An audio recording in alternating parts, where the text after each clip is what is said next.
আসসালামু আলাইকুম viewers. Trainee recruit constable পদে নিয়োগ বিজ্ঞপ্তি ফেব্রুয়ারি ২০২৬ সেবারপুরুতে চাকরি। অনলাইনে আবেদন শুরু ৫ মার্চ ২০২৬ এবং লাস্ট ডেট হচ্ছে ৩১ মার্চ ২০২৬। তো পুলিশ ট্রেনি রিক্রুট কনস্টেবল পদে এই নতুন নিয়োগ বিজ্ঞপ্তি প্রকাশ করেছে এবং উক্ত নিয়োগ বিজ্ঞপ্তির A to Z আমরা এই ভিডিওতে আলোচনা করব। তাই ভিডিওটি শেষ পর্যন্ত দেখলে আপনারা সঠিকভাবে আবেদন করতে পারবেন, সঠিকভাবে জানতে পারবেন। এখানে দেখুন উক্ত সার্কুলারে তারা কি বলেছে। আপনাকে সঠিকভাবে আগে সার্কুলার সম্বন্ধে জানতে হবে, তারপরে আবেদন করতে হবে। কোথাও কোনো আবেদনে ভুল করলে কিন্তু SMS আসবে না বা পরবর্তীতে সমস্যা হতে পারে। দেখুন জেলাভিত্তিক শূন্য পদের বিবরণ। বয়স হচ্ছে 18 হইতে 20 বছর। মানে 18-র কম হওয়া যাবে না, আবার 20 বছরের বেশি হওয়া যাবে না। 18 হইতে 20। যে সকল প্রার্থীর বয়স ৩১ মার্চ ২০২৬ তারিখে বর্ণিত বয়সসীমার মধ্যে থাকবে তারা আবেদনের যোগ্য মর্মে বিবেচিত হবে। শিক্ষাগত যোগ্যতা হচ্ছে SSC অথবা সমমানের পরীক্ষায় উত্তীর্ণ। আর পয়েন্ট লাগবে 2.50। আর জাতীয়তা বাংলাদেশের স্থায়ী নাগরিক হতে হবে, বৈবাহিক অবস্থা হতে হবে অবিবাহিত। তারপর দেখুন কি বলা হয়েছে উচ্চতার ক্ষেত্রে, পুরুষের ক্ষেত্রে এবং মেয়েদের ক্ষেত্রে। উচ্চতা হচ্ছে 5 ফুট 6 ইঞ্চি ছেলেদের জন্য, আর মেয়েদের জন্য হচ্ছে 5 ফুট 4 ইঞ্চি।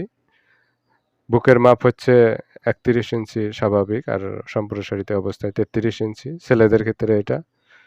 আর ওজন হচ্ছে বয়স সাপেক্ষে, বয়স ও উচ্চতার সাথে হতে হবে। আর দৃষ্টিশক্তি ছেলে মেয়ে উভয়ের ক্ষেত্রে মানে 6-6 হতে হবে। অনলাইনে আপনারা কিভাবে আবেদন করবেন? অর্থাৎ http://police.teletalk.com.bt এই লিঙ্কটি আমরা ভিডিও ডেসক্রিপশনে দিব। এখান থেকে আপনারা আবেদন করতে পারবেন। তো এখানে ৫ মার্চ ২০২৬ তারিখ সকাল ১০টায় শুরু হবে এবং ৩১ মার্চ ২০২৬ রাত ১১টা ৫৯ পর্যন্ত চলবে। তো এই সময়সীমার ভিতরে আপনাকে অনলাইনে আবেদন করতে হবে। প্রথমের দিকে আপনারা আবেদন করার চেষ্টা করবেন। শেষের দিকে সার্ভার অনেক স্লো থাকে বা আবেদন হয় না। তারপর দেখুন এখানে টেলিটক সিমের মাধ্যমে আপনাকে পেমেন্ট করতে হবে। ফর্ম পূরণের ৪৮ ঘন্টার মধ্যে যেকোনো টেলিটক প্রিপেইড মোবাইল নম্বর হতে ৳৪৫ সার্ভিস চার্জ অফেরতযোগ্য বাবদ জমা করতে হবে।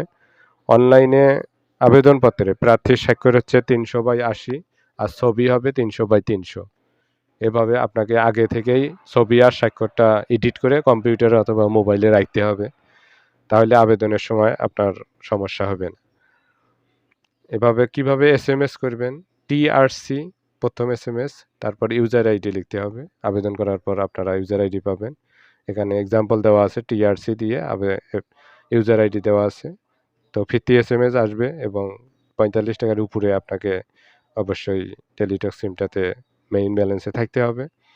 আবার দ্বিতীয় SMS করতে হবে TRC দিয়ে, ইয়েস দিয়ে পিন নাম্বার দিতে হবে। আবার ১৬/২২২ সেন্ড করতে হবে। কনগ্রাচুলেশন একটা মেসেজ আসবে। তো মেসেজগুলো ইউজার আইডি পাসওয়ার্ড থাকবে, এগুলো ডিলিট করা যাবে না। পরবর্তীতে মাঠ করতে অনেক সময় SMS দেখা হয়। তো এগুলো আপনারা সংগ্রহ করবেন। দেখুন এখানে কাগজপত্রের ক্ষেত্রেও অনেক কিছু চাওয়া হয়। তো কাগজপত্রগুলো আপনারা যেমন অ্যাডমিট কার্ড, তারপর হচ্ছে NID কার্ড অথবা জন্ম নিবন্ধন, এগুলো মানে আপনারা আগে থেকে সংগ্রহ করে রাখবেন বা একটা ফাইলে নিয়ে আপনারা রাখলে পরবর্তীতে কোনো সমস্যা হবে না। তারপর দেখুন সাঁতার জানার জন্য এটা খুব একটা গুরুত্বপূর্ণ। শিক্ষাগত যোগ্যতার ক্ষেত্রে আপনাকে SSC সমমান থাকতে হবে। বয়স একদম 18 থেকে 20 এর মধ্যেই হতে হবে। আর অ্যাডমিট কার্ড অবশ্যই কালার প্রিন্ট করে নিবেন। শিক্ষাগত যোগ্যতার ক্ষেত্রে আপনার মেইন সার্টিফিকেটটা অথবা আপনার হচ্ছে মূল মার্কশিটটা লাগবেই। এজন্য বোর্ড থেকে আপনারা আগে থেকে তুলে রাখবেন বা স্কুল থেকে তুলে রাখবেন। তারপর হচ্ছে চারিত্রিক সনদপত্র শিক্ষা প্রতিষ্ঠান থেকে। তারপর হচ্ছে নাগরিকত্ব সনদ ইউনিয়ন পরিষদ থেকে নিবেন এবং চেয়ারম্যানের স্বাক্ষর থাকতে হবে। স্থায়ী ঠিকানার সনদের মূল কপি এটা লাগবে। এগুলো ইউনিয়ন পরিষদ থেকে আপনারা তুলে রাখবেন। অভিভাবকের সম্মতিপত্র এটা ইউনিয়ন পরিষদ থেকে নিয়ে আপনাকে অভিভাবকের স্বাক্ষর এবং চেয়ারম্যানের স্বাক্ষর থাকতে হবে। জাতীয় পরিচয়পত্র না থাকলে আপনাকে অনলাইন যে জন্ম নিবন্ধন এটা লাগবে। আর অবশ্যই এগুলো আপনাকে সত্যায়িত করে আগে থেকেই রাখতে হবে।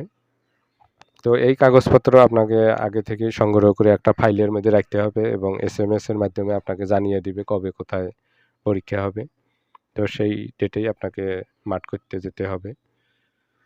2015 সালে জাতীয় বেতন স্কেলের 17তম গ্রেড 9,000 থেকে 21,800 বিধি মোতাবেক প্রাপ্য অন্যান্য বেতন ভাতাদি সহ বাংলাদেশ পুলিশের কনস্টেবল পদে নিয়োগ প্রদান করা হবে।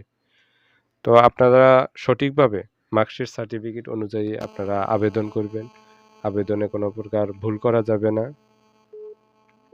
এটি খুবই একটা সেনসিটিভ। তো ভিউয়ার্স, আশা করি আপনাদের মাঝে ভিডিওটি অনেক ভালো লেগেছে। ভিডিওটি ভালো লাগলে অবশ্যই আমাদের চ্যানেলকে সাবস্ক্রাইব করবেন এবং পাশে থাকবেন। Thank you so much.